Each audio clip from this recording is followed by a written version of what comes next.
Бірден 4 мазхабты ұстана аламыз ба? Бірден 4 мазхабты ұстану ол дұрыс емес. Жалпы бір мазхабтан екінші мазхабқа өтетін кездер болады арнайы.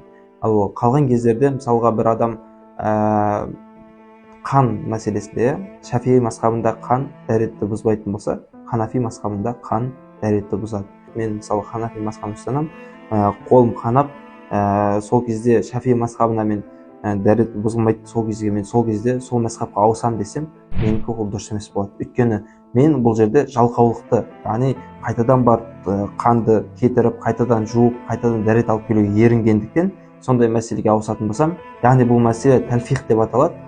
Сол ауысқаным, бір мазхабтан екінші мазхабқа ауысқаным бұл дұрыс емес болып саналады. Яғни бұл еріншектіктен, жалқаулықтан болып жатқан нәрсе.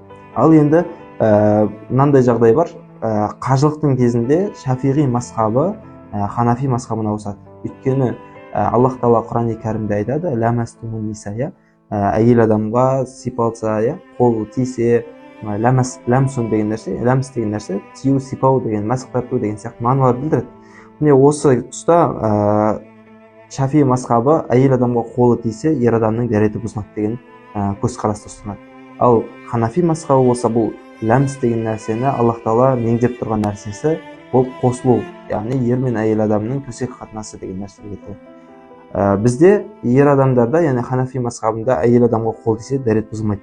Сол кезде анау үлкен қажылық кезінде болсын, жалпы қажылықта әйел адам мен ер адамның қолы бөтен ер адамға тию бұл қалыпты жағдай. Өйткені адам көп жүрген себепті қолдар тиіп кетеді, байқамай қаламыз.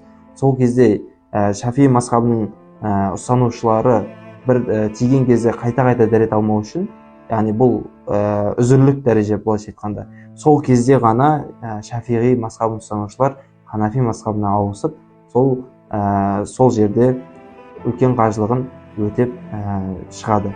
Жалпы осы тәлфих мәселесі тек осы кезде ғана рұқсат етілетін мәселелердің біреуі. Яғни басқа мазхабтан екінші бір мазхабқа ауысу осы кезде ғана рұқсат етіледі.